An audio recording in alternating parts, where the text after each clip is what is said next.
On September 5th, 1972, the Olympic spirit, this idea of global peace and competition, was just shattered by an act of terror. What was supposed to be a massive celebration of sport became a global tragedy, one that would, quite literally, change the world forever. This is the story of the Munich massacre. They're all gone. I mean, can you imagine hearing those words? That's the chilling announcement from sportscaster Jim McKay that told the entire world how it ended. It was the final gut-wrenching confirmation after a 23-hour ordeal, a day that started with so much hope and ended in absolute horror. Now, to really grasp the shock of this attack, you first have to understand the vibe of these games. The 1972 Munich Olympics, well, they were meant to be a deliberate and really powerful statement of peace and openness. Yeah, you've got a real tale of two Olympics here. West Germany was absolutely desperate to erase the memory of the 1936 Berlin Nazi Games. I mean, this wasn't just about hosting an event, this was about national rehabilitation. So where Berlin was rigid, militaristic, and just dripping with propaganda, Munich was designed to be the total opposite. Open, friendly, the security was intentionally light, almost non-existent. And that was a conscious choice, They wanted to project this image of a new, peaceful, trusting Germany. But that whole commitment to being open, it had a fatal flaw. The security was dangerously lax, and what's worse, multiple warnings were just tragically ignored.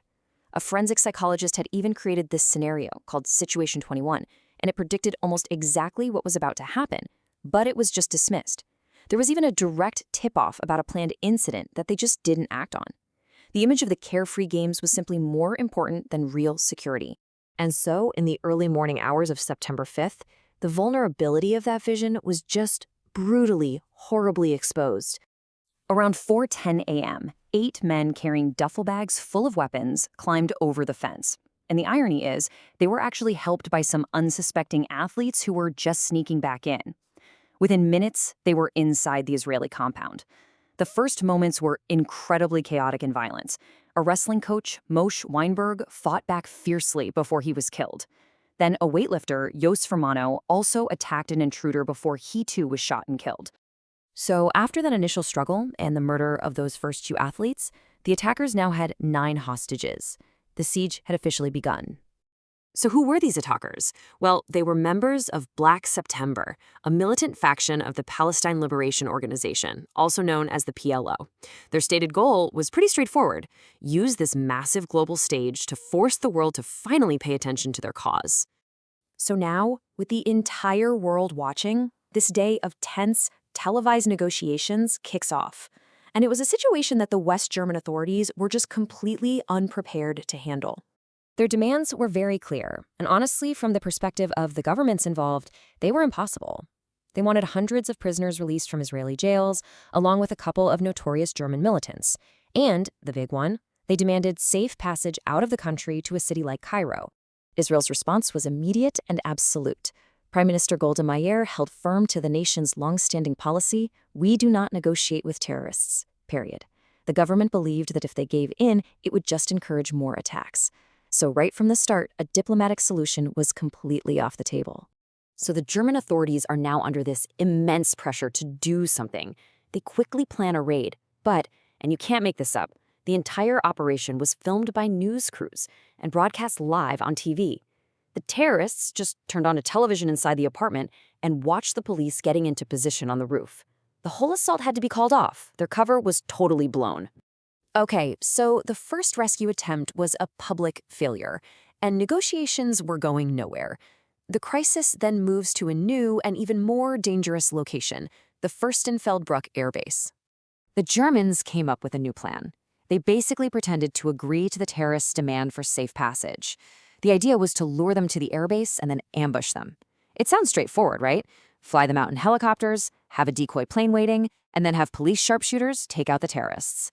The problem was, every single step of this plan was built on bad information and flawed assumptions.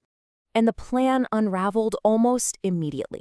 The authorities thought there were maybe 5 terrorists. There were actually 8.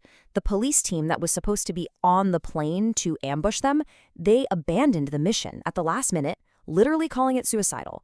And the snipers, get this, they weren't actual sharpshooters. They were just regular police officers with standard rifles, no radios for communication, and no night vision gear. The whole operation was a disaster waiting to happen. So when the terrorist leaders boarded the decoy plane and discovered it was empty, the trap was sprung, and all hell broke loose. The firefight began. But it wasn't some coordinated assault. It was a chaotic, desperate gun battle in the dark that lasted for over an hour. And in the crossfire, a West German police officer, Anton Fliegerbauer, was tragically killed. As this botched rescue attempt just dragged on, the worst possible thing happened. One of the terrorists threw a grenade into one of the helicopters. It just exploded into a fireball. The remaining 9 hostages, who had already endured hours and hours of terror, were then systematically murdered by their captors. The rescue had failed in the most catastrophic way imaginable.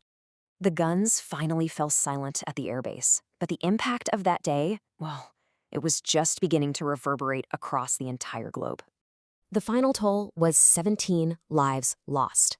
11 Israeli team members, 1 German police officer, and 5 of the terrorists. It was a staggering price to pay for a complete cascade of security failures. And the consequences were immediate and far-reaching. Germany, completely shamed by how it handled the crisis, created GSG-9, which became one of the world's first and best elite counter-terrorism units. Israel launched Operation Wrath of God, a controversial, years-long secret mission to hunt down and kill everyone involved in planning the attack. Olympic security was transformed overnight, from lax and open to fortress-like.